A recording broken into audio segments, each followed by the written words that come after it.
ओम नमो भगवते वासुदेवाय। मित्रों, आपके और आपके परिवार पर भगवान नारायण की कृपा सदैव बनी रहे। बुध ग्रहों में सबसे सुकुमार और सुंदर ग्रह है, इसलिए इन्हें राजकुमार ग्रह भी कहा जाता है। इनके पास पृथ्वी तत्व है और यह कन्या और मिथुन राशि के स्वामी हैं। बुध ग्रह बुद्धि, एकाग्रता, वाणी, त्वचा, सौंदर्य तथा सुगंध और व्यापार का कारक है। बुध संचार और कान, नाक, गले से भी संबंध रखता है। बुध से बुद्धि की प्रखरता आती है तथा गणित के और आर्थिक मामलों में सफलता मिलती है। बुध ग्रह यदि पीड़ित हो जाए तो बहन, बेटी, बुआ का सुख नहीं मिल पाता है।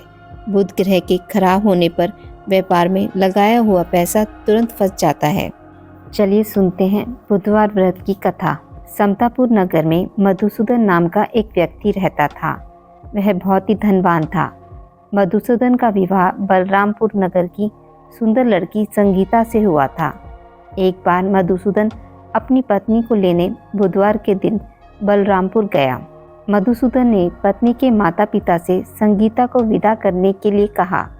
माता पिता बोले, बेटा आज बुधवार है, बुधवार को किसी भी शुभ कार्य के लिए यात्रा नहीं करते।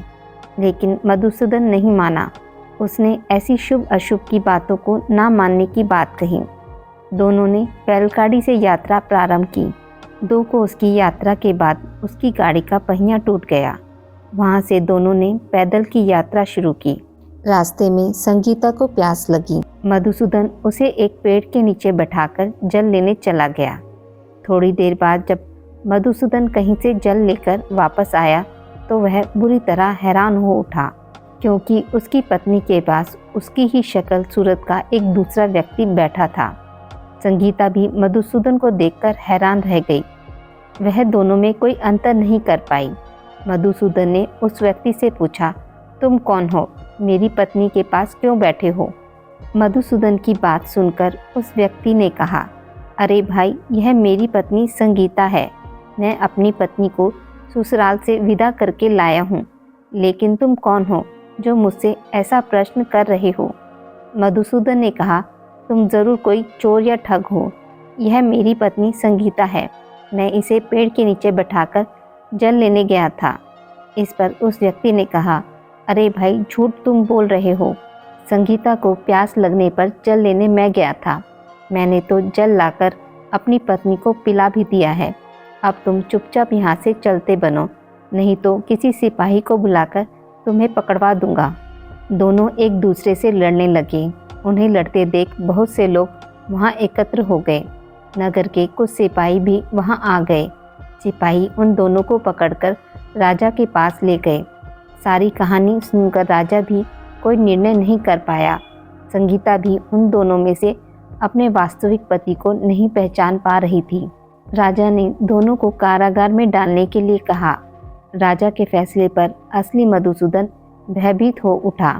तभी आकाशवाणी हुई, मधुसूदन, तूने संगीता के माता पिता की बात नहीं मानी और बुधवार के दिन अपनी ससुराल से प्रस्थान किया। यह सब भगवान बुधदेव के प्रकोप से हो रहा है।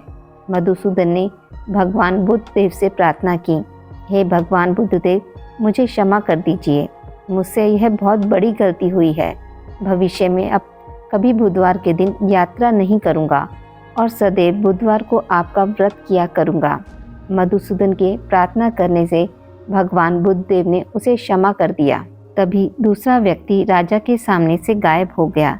राजा और दूसरे लोग इस चमत्कार को देखकर हैरान हो गए। भगवान बुधदेव की इस अनुकंपा से राजा ने मधुसूदन और उसकी पत्नी को सम्मानपूर्वक विदा किया। कुछ दूर चलने पर रास्ते में उन्हें बैलगाड़ी मिल गई। बैलगाड़ी का टूटा हुआ पहिया भी जुड़ा हुआ था। दोनों उसमें बैठकर समतापुर की ओर चल दिए। मधुसूदन और उसकी पत्नी संगीता दोनों बुधवार को व्रत करते हुए आनंदपूर्वक जीवन यापन करने लगे। इस तरह भगवान बुधदेव की कृपा से उनके यहाँ खुशियाँ बरसने लगी। इस तरह जो स्त्री पुरुष विधिवत बुधवार का व्रत करके व्रत कथा सुनते हैं, भगवान बुधदेव उनके सभी कष्ट दूर करते हैं। बुधदेव मंत्र। ओम बुद्धाय नमः, ओम बुद्धाय नमः, ओम बुद्धाय नमः, ओम बुद्धाय नमः, ओम बुद्धाय नमः,